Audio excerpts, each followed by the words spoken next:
बीच नज़दीक है, लोकसभा चुनाव है। दो चीज़ें हैं आपके सामने, एक इंडिया है और एक एनडीए है। कहा जा रहा है कि इस बार मोदी को टक्कर मिलेगी और वो मिलेगी इंडिया की तरफ से। तो आपको क्या लगता है? सवाल नहीं पैदा होता भाई साहब। इनके कंपटीशन में कौन है मोदी जी के? पहले तो ये बता दो, कौन है कंपटीशन में? इंडिया ने अपने तरफ से खड़गे का नाम सामने किया है। कुछ भी करते रहो, कुछ भी करते रहो।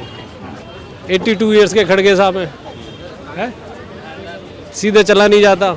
और आपको लगता है सोनिया गांधी और ये एक्सेप्ट कर लेंगे खड़गे को? उसकी तो 5 मिनट बाद ही स्टेटमेंट आ गई थी कि जी पहले जीत लेते फिर देखेंगे पीएम कौन होगा। राहुल को किनारे लगाने की कोशिश हो रही है। वो तो हो ही रही है, और क्या हो रहा है? कांग्रेस आएगी नहीं? आएगी नहीं आएगी, ये तो मतलब कांग्रेस आएगी नहीं, ये सब किनारे लगाना राहुल गांधी को। हाँ सही थे, जो 23 बंदों का गठबंधन है वही हो रहा है। कहा जा रहा है कि खड़गे से नीतीश नाराज है। सभी नाराज हैं जी, सारे पीएम हैं। राहुल गांधी ने फोन करके मनाने की कोशिश की है। कुछ नहीं हो पाएगा सर, ऐसा यही 24 तक यही चलता रहेगा। जब इलेक्शन डिक्लेयर हो जाए उसके बाद तक भी यही चलता। जब आप हल्के में इंडिया को लेंगे, कहा जा रहा है कि इंडिया के जो कैंडिडेट हैं वो मोदी कैंडिडेट के सामने एक 1 by 1 का इलाज, वो 1 to 1 होगा। मेरे दोस्त, सबसे बड़ी बात क्या है कि मोदी जी ने सब्जेक्ट ही बदल दिया है। ये पुराने सब्जेक्ट पे वो करे चले जा रहे हैं, करते रहो, कुछ नहीं होगा। 1 to 1 में फाइट नहीं होगा सर जब सब्जेक्ट ही बदल दिया है तो आप कैसे वो करोगे बताओ? क्या सब्जेक्ट बदल दिया है? हैं? सब्जेक्ट क्या बदल दिया? राजनीति बदल दी है, राजनीति बदल दी है। अब वो राजनीति हो रही है? नहीं हो रही ना। आज की डेट में भैया काम करो, उसके बाद मतलब काम की राजनीति है। आपने ये नहीं नैरेटिव सेट कर दिया, उन्होंने नैरेटिव बदल दिया है, महंगाई भी लोगों को अच्छी लगने लगी है। सर महंगाई कब नहीं थी ये बताओ ना? पंडित नेहरू के टाइम नहीं थी, बताइए। श्रीमती इंदिरा गांधी के टाइम नहीं थी, कब नहीं थी? मगर सबसे बड़ी समस्या है क्या है कि लोग पढ़ते नहीं हैं। इंदिरा गांधी को पढ़ लो, नेहरू जी को पढ़ लो, इवन राजीव गांधी को पढ़ लिया होता ना कांग्रेस में तो भी बहुत आगे बढ़ गए होते हैं। पढ़ते ही नहीं किसी को, उनके जो हैं चेले चमंडे लिख करके दे दिया, बात खत्म। विपक्ष के दो मुद्दे हैं, महंगाई बेरोजगारी। तो क्या अब सपोर्ट नहीं देगी जनता? सर 2.25 लाख करोड़ का तो रेवेन्यू आ रहा है, और हैं कहाँ से आ रहा है बताओ? सरकार कमा रही है। सर जीएसटी आ रहा है तो नेचुरली कहीं से तो आ रहा है। घोटाले नहीं उसके हो रहे हैं। सर सब चीज़ हो रही हो, मैं ये कह रहा हूँ नहीं हो रही हो बोलो। मगर सबसे बड़ी बात है ना, आउटकम क्या है? इंडिविजुअली देखो सब चीज़ें होती हैं, ऐसा होता है हर चीज़ के प्रो एंड कॉन्स होते हैं। मेरे पास क्या आरोप है कि मोदी ने देश बेच दिया, रेलवे बेच दिया, तेल बेच दिया, जेल बेच दिया। ये बेच दिया तो किसने खरीद लिया ये बता दो। ये नहीं बताते किसने फिर कागज कहाँ है बेचने का? हाँ बताओ, फिर बात ये है ना, बेच दिया किसने बेच दिया, किसको बेच दिया बताइए। वो उनके पास जवाब नहीं है। केजरीवाल को ईडी का सम्मान आया है और उसके बाद दवा घोटाला सामने आ गया, तो क्या जानबूझ के उनको परेशान किया जा रहा है कि वाकई में कुछ सच्चाई है? केजरीवाल तो महा झूठा आदमी है यार, उसके लिए तो कोई शब्द ही नहीं है हमारी डिक्शनरी में। वो तो आए कह के कुछ आया था, कर दिया कुछ। रोज के उसके नए नए समझ आ रहे हैं। ईडी के सामने जाना चाहिए उनको? बिल्कुल जाएगा, जाना पड़ेगा, नहीं जाएगा तो उठा के ले जाएंगे। डर है, गिरफ्तारी का डर है? बिल्कुल गिरफ्तारी होगी, वो चाह रहा है उसको गिरफ्तार किया जाए ताकि सहानुभूति मिले उनको। वो भी नहीं मिल पाएगी, वो नहीं मिल पाएगी। आज का युवा, आज के जो समाज है वो बहुत ज़्यादा सजग है। फिर 7 सीटों पर, दिल्ली की 7 सीटों पर नज़र उनकी है।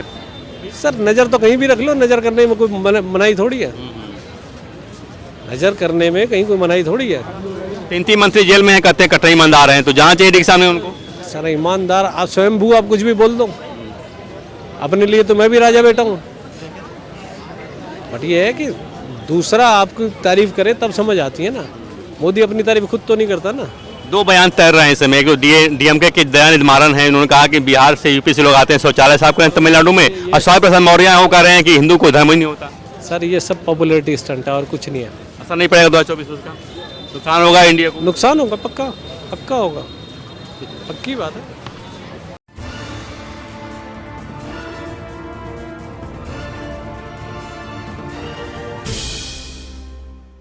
बीच नज़दीक है, लोकसभा चुनाव है।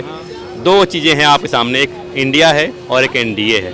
कहा जा रहा है कि इस बार मोदी को टक्कर मिलेगी और वो मिलेगी इंडिया की तरफ से। तो आपको क्या लगता है? सवाल नहीं पैदा होता भाई साहब। इनके कंपटीशन में कौन है मोदी जी के? पहले तो ये बता दो, कौन है कंपटीशन में? इंडिया ने अपने तरफ से खड़गे का नाम सामने किया है। कुछ भी करते रहो, कुछ भी करते रहो। 82 ईयर्स के खड़गे साहब हैं, सीधे चला नहीं जाता। और आपको लगता है सोनिया गांधी और ये एक्सेप्ट कर लेंगे खड़गे को?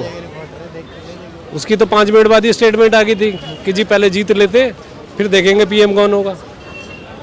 यानी राहुल को किनारे लगाने की कोशिश हो रही है। वो तो हो ही रही है, और क्या हो रहा है? कांग्रेस आएगी नहीं? आएगी नहीं आएगी, ये तो मतलब कांग्रेस है कि नहीं, ये सब किनारे लगाना राहुल गांधी को? हाँ सही थे, जो 23 बंदों का गठबंधन है वही हो रहा है। कहा जा रहा है कि खड़गे से नीतीश नाराज है। सभी नाराज हैं जी, सारे पीएम है। राहुल गांधी ने फोन करके मनाने की कोशिश की है। कुछ नहीं हो पाएगा सर, ऐसा यही 24 तक यही चलता रहेगा। जब इलेक्शन डिक्लेयर हो जाए उसके बाद तक भी यही जब चलता। आप हल्के में इंडिया को लेंगे, कहा जा रहा है कि इंडिया के जो कैंडिडेट हैं वो मोदी कैंडिडेट के सामने एक 1 by 1 का इलाज, वो 1 to 1 होगा। मेरे दोस्त, सबसे बड़ी बात क्या है कि मोदी जी ने सब्जेक्ट ही बदल दिया है। ये पुराने सब्जेक्ट पे वो करे चले जा रहे हैं, करते रहो, कुछ नहीं होगा 1 to 1 में फाइट नहीं होगा। सर। जब सब्जेक्ट ही बदल दिया है तो आप कैसे वो करोगे बताओ? क्या सब्जेक्ट बदल दिया है? हैं? सब्जेक्ट क्या बदल दिया? राजनीति बदल दी है, राजनीति बदल दी है। अब वो राजनीति हो रही है? नहीं हो रही ना। आज की डेट में भैया काम करो, उसके बाद मतलब काम की राजनीति है। आपने ये नहीं नैरेटिव सेट कर दिया, उन्होंने नैरेटिव बदल दिया है, महंगाई भी लोगों को अच्छी लगने लगी है। सर महंगाई कब नहीं थी ये बताओ ना? पंडित नेहरू के टाइम नहीं थी, बताइए। श्रीमती इंदिरा गांधी के टाइम नहीं थी, कब नहीं थी? मगर सबसे बड़ी समस्या है क्या है कि लोग पढ़ते नहीं हैं। इंदिरा गांधी को पढ़ लो, नेहरू जी को पढ़ लो, इवन राजीव गांधी को पढ़ लिया होता ना कांग्रेस में तो भी बहुत आगे बढ़ गए होते। पढ़ते ही नहीं किसी को, उनके जो हैं चेले चमंडे लिख करके दे दिया, बात खत्म। विपक्ष के 2 मुद्दे हैं, महंगाई, बेरोजगारी, तो क्या वो सपोर्ट नहीं देगी जनता? सर 2.25 लाख करोड़ का तो रेवेन्यू आ रहा है, और हैं कहाँ से आ रहा है बताओ? सरकार कमा रही है। सर जीएसटी आ रहा है तो नेचुरली कहीं से तो आ रहा है। घोटाले नहीं उसके हो रहे हैं। सर सब चीज़ हो रही हो, मैं ये कह रहा हूँ नहीं हो रही हो बोलो। मगर सबसे बड़ी बात है ना, आउटकम क्या है? इंडिविजुअली देखो सब चीज़ें होती हैं, ऐसा होता है हर चीज़ के प्रो एंड कॉन्स होते हैं। मेरे पास क्या आरोप है कि मोदी ने देश बेच दिया, रेलवे बेच दिया, तेल बेच दिया, जेल बेच दिया। ये बेच दिया तो किसने खरीद लिया ये बता दो। ये नहीं बताते किसने फिर? कागज कहाँ है बेचने का? हाँ बताओ, फिर बात ये है ना, बेच दिया किसने बेच दिया, किसको बेच दिया बताइए? वो उनके पास जवाब नहीं है। केजरीवाल को ईडी का सम्मान आया है और उसके बाद दवा घोटाला सामने आ गया, तो क्या जानबूझ के उनको परेशान किया जा रहा है कि वाकई में कुछ सच्चाई है? केजरीवाल तो महा झूठा आदमी है यार, उसके लिए तो कोई शब्द ही नहीं है हमारी डिक्शनरी में। वो तो आए कह के कुछ आया था, कर दिया कुछ, रोज के उसके नए नए समझ आ रहे हैं। ईडी के सामने जाना चाहिए उनको? बिल्कुल जाएगा, जाना पड़ेगा, नहीं जाएगा तो उठा के ले जाएंगे। डर है, गिरफ्तारी का डर है? बिल्कुल गिरफ्तारी होगी, वो चाह रहा है उसको गिरफ्तार किया जाए ताकि सहानुभूति मिले उनको। वो भी नहीं मिल पाएगी, वो नहीं मिल पाएगी। आज का युवा, आज के जो समाज है वो बहुत ज़्यादा सजग है। फिर 7 सीटों पर, दिल्ली की 7 सीटों पर नज़र उनकी है। सर नज़र तो कहीं भी रख लो, नज़र करने में कोई मनाही थोड़ी है, नज़र करने में कहीं कोई मनाही थोड़ी है। 3 मंत्री जेल में हैं, कहते हैं कतई ईमानदार हैं, तो जाना चाहिए ईडी के सामने उनको। सर ईमानदार आप स्वयंभू आप कुछ भी बोल दो, अपने लिए तो मैं भी राजा बैठा हूँ, बट ये है कि दूसरा आपकी तारीफ करे तब समझ आती है ना। मोदी अपनी तारीफ खुद तो नहीं करता ना। 2 बयान तैर रहे हैं इस समय, डीएमके के दयानिधि मारन है, उन्होंने कहा कि बिहार से यूपी से लोग आते हैं शौचालय साफ करें तमिलनाडु में, और स्वामी प्रसाद मौर्य वो कह रहे हैं कि हिंदू को धर्म ही नहीं होता। सर ये सब पॉपुलरिटी स्टंट है और कुछ नहीं है। असर नहीं पड़ेगा 2024 का? नुकसान होगा इंडिया को? नुकसान होगा, पक्का पक्का होगा, पक्की बात है।